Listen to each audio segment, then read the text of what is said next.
Professor Arunesh Yadav BJP सांसद हैं। उनका एक बयान जो सुप्रीम कोर्ट पर उन्होंने दिया है वो देश में चर्चा का विषय बना हुआ है। आप क्या मानते हैं, क्या सोचते हैं? देखो साहब, अब ये बीजेपी में प्रचलन बना हुआ है कि जिसे अपने नंबर बढ़ाने हैं जी, तो किसी ना किसी मुद्दे पे विवादित बयान दे दो।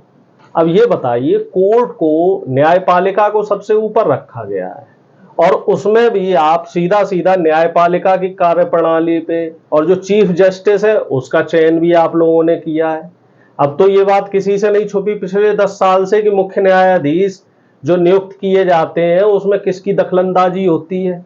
अब जब आपके द्वारा ही मुख्य न्यायाधीश नियुक्त किए गए हैं और न्यायपालिका में ज्यादातर जो जज हैं वो बीजेपी के ही बैठे हुए, फिर भी आप सवालिया निशान उठा रहे हो कि संसद को बंद कर देना चाहिए और मुख्य न्यायाधीश जिस तरीके के फैसले दे रहे हैं वो संदेहजनक है। बिल्कुल। इसका मतलब आप संविधान में भरोसा नहीं कर रहे हो, आप देश की लोकतांत्रिक व्यवस्था में भरोसा नहीं कर रहे हो। और इसी बीच जो नड्डा जी ने टिप्पणी, चलो मैं पहले दर्शकों को बता दूं कि उन्होंने क्या बयान दिया है। उन्होंने कहा कि सुप्रीम कोर्ट कानून बनाने का काम करता है तो संसद का अस्तित्व निरर्थक हो जाता है। उन्होंने कहा है कि कानून यदि सुप्रीम कोर्ट ही बनाएगा तो संसद को बंद कर देना चाहिए। बिल्कुल वही मैं कह रहा हूं कि संसद का अपना काम है। संसद में कोई कानून विधेयक लाया जाता है तो उसका पक्ष और विपक्ष दोनों पार्टियां, जो सत्ताधारी दल है और जो विपक्ष है, वो आपस में चर्चा करते हैं और उस चर्चा से लोकसभा में वो बिल पास होता है, राज्यसभा में पास होता है, फिर वो आगे की कार्यवाही के लिए पहुंचता है। और अगर उस बिल में कोई खामी है तो न्यायपालिका को इसी वजह से सबसे ऊपर रखा गया है, जिससे कि न्याय आम जनता के लिए हो सके। और ये सारा जो शिगुफा है वो क्यों उठा? क्योंकि वक्फ बोर्ड जो बिल, जो बिल्कुल असंवैधानिक बिल है, जब ये बताइए कि 22 सदस्यों में आप गैर मुस्लिम सदस्य भी जोड़ रहे हैं, तो सुप्रीम कोर्ट की इसमें टिप्पणी बिल्कुल जायज है। क्या किसी हिंदू ट्रस्ट में किसी मुस्लिम सदस्य को जोड़ा जाता है? अगर जोड़ा जाता है तो यहां भी जोड़ दीजिए।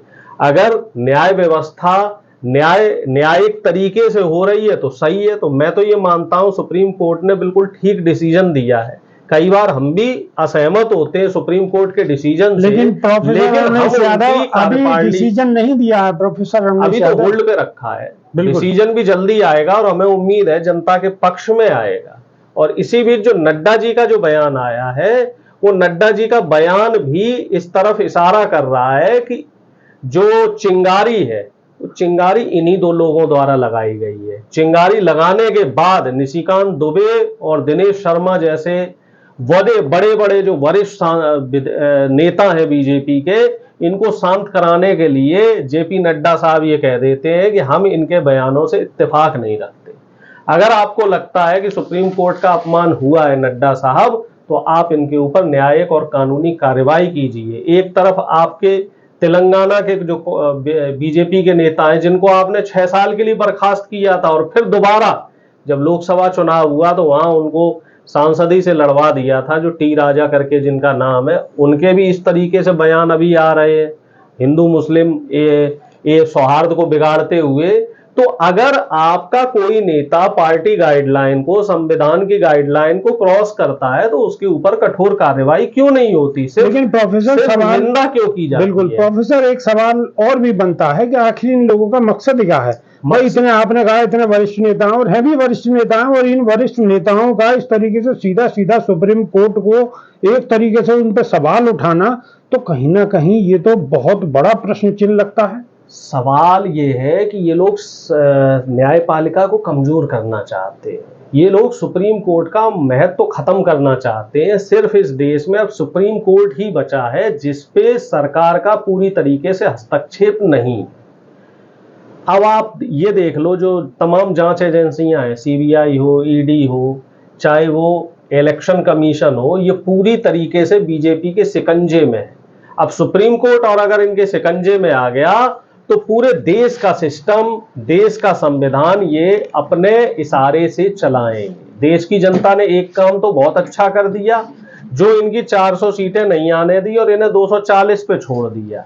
अब ये चाह के भी इस तरह के तुगलकी फतवे नहीं लगा सकते हैं जो इन्होंने पहले लगाए थे जिस तरीके के गैर संवैधानिक फैसले इनकी पुरानी जो 10 साल की सरकारें थी वो देती रही थी, जनता विरोधी फैसले देती रही थी, अब वो कम से कम इस बार तो नहीं हो पाएगा। प्रोफेसर रमेश यादव, एक चीज और, जो पढ़े लिखा तबका है उसमें एक चीज और चल रही है कि कुछ ना कुछ बड़ा होने वाला है, प्रधानमंत्री मीटिंग कर रहे हैं, गृह मंत्री मीटिंग कर रहे हैं और कुछ बहुत ही नया और कुछ विशेष होने वाला है।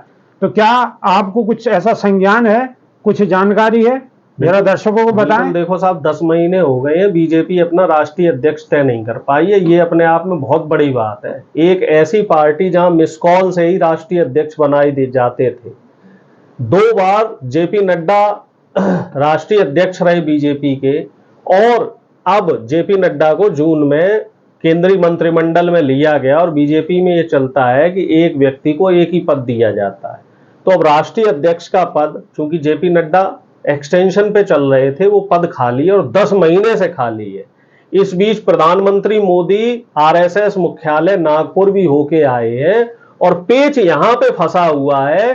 संघ ये चाहता है कि राष्ट्रीय अध्यक्ष उनका हो और मोदी जी ये चाहते हैं कि राष्ट्रीय अध्यक्ष उनका हो। अब पेच यहां फंसा हुआ है, यहां पे नूरा कुश्ती चल रही है और इसी वजह से बड़ी बड़ी मीटिंगें हो रही हैं, बड़े बड़े अंदरूनी तरीके से एक सम्मेलन हो रहे हैं जिनमें तय किया जा रहा है कि अध्यक्ष किसे बनाया जाए। और यही वजह है कि रूट लेवल से बीजेपी के अध्यक्ष बनाए जा रहे हैं। पहले क्या होता था कि ऊपर पहले राष्ट्रीय अध्यक्ष बनता था बीजेपी का, फिर प्रदेश बनते थे, फिर जिला बनते थे। इस बार पहले जिले के अध्यक्ष बनाए, अब फिर बात चल रही कि प्रदेश के बदलेंगे, फिर राष्ट्रीय बदलेगा। तो इसका मतलब बीजेपी में सब कुछ, ये ना समझें आपकी सब सही चल रहा है। बीजेपी में बड़ी सरफुटब्बल चल रही है, बस ये है कि सत्ता में है, सरकार में है, मीडिया उनके हाथ में है, इसलिए हम आप तक वो सारी खबरें नहीं पहुंच पाती हैं। लेकिन भीतर खाने ये खबर चल रही है कि आरएसएस बिल्कुल भी इस पक्ष में नहीं है कि प्रधानमंत्री मोदी के खेमे से या अमित शाह के खेमे से कोई अगला राष्ट्रीय अध्यक्ष बने। वो लोग ये चाहते हैं कि हार्डकोर आरएसएस का या तो वसुंधरा राजे सिंधिया बने, या गुजरात के एक जोशी जी थे उनको अध्यक्ष बनाया जाए, संजय जोशी जी को, या फिर वो यहां तक भी बात चल रही कि वो लोग ये चाह रहे हैं कि मध्य प्रदेश वाले जो शिवराज चौहान है, ये आरएसएस चाह रहा है कि इनको अध्यक्ष बनाया जाए। लेकिन बीजेपी इस बात पे अड़ा हुआ है। अभी जो आज की लेटेस्ट खबर है वो चाह रहे हैं, मोदी जी ये चाह रहे हैं कि धर्मेंद्र प्रधान को अध्यक्ष बना दिया जाए। तो काफी बड़ी रसाकसी चल रही है और बड़ा दिलचस्प रहेगा। और इसमें एक बात और भी निकल के आ रही है, अब प्रधानमंत्री मोदी सितंबर को 75 साल के हो जाएंगे और मोदी जी का ही ये नियम बनाया हुआ है कि 75 साल के बाद कोई भी व्यक्ति उनकी पार्टी का सक्रिय राजनीति में नहीं होगा। इसी के एवज में मोदी जी सैकड़ों बीजेपी के जो सीनियर लीडर्स हैं उनकी बलि चढ़ा चुके हैं। यादव, आप ये चाहते हैं कि मोदी जी अब इस्तीफा दें और निकल जाएं और आपके लिए रास्ता खुला? बिल्कुल, मैं बिल्कुल नहीं चाहता हूं। मैं तो प्रधानमंत्री जी की बात याद दिला रहा हूं कि क्या 75 साल वाला नियम उन पे भी लागू होगा या 75 साल वाले नियम जो है वो औरों के लिए है। ये तो एक सवाल है, विपक्ष के नेता होने के नाते मैं सवाल कर रहा हूं कि प्रधानमंत्री ने अपना जो नियम बनाया था। अच्छा चलिए, आप ये बताइए कि आपको क्या लगता है कि वो 75 साल वाला जो नियम उन्होंने बनाया वो अपने ऊपर लागू करेंगे या नहीं? आपको क्या लगता है? आसानी से तो नहीं छोड़ेंगे। अब ये है कि अगर पूरा पार्टी में अंदरूनी तरीके से विरोध हो जाए, सारे के सारे 239 सांसद प्रधानमंत्री को छोड़ के पीछे पड़ जाएं, या आरएसएस का पूरा लॉबी पीछे पड़ जाए। हालांकि आरएसएस के कुछ लोग ये चाह रहे, कह रहे थे मुझसे, मेरी कुछ लोगों से बातचीत हुई, ऐसी राजनीतिक बातचीत हो जाती है। यानी कि आप विरोधी खेमे में भी पूरा भाग लेते हैं? राजनीतिक बातचीतें होती रहती हैं, विरोधी दलों से भी बात होती है। तो वो लोग ये कह रहे हैं कि प्रधानमंत्री मोदी को सितंबर में अपना पद छोड़ना पड़ेगा क्योंकि नियम जो है वो उन्हीं का बनाया हुआ है। और ये देखना बड़ा दिलचस्प होगा, क्या प्रधानमंत्री अपने बनाए हुए नियम में फंसेंगे या उस जाल को तोड़ देंगे? ये बहुत बड़ा सवाल है। मतलब प्रधानमंत्री जाल को तोड़ भी सकते हैं? देखिए, अब ये तो समय बताएगा, लेकिन मुझे ऐसा लगता है कि प्रधानमंत्री इस बार फंस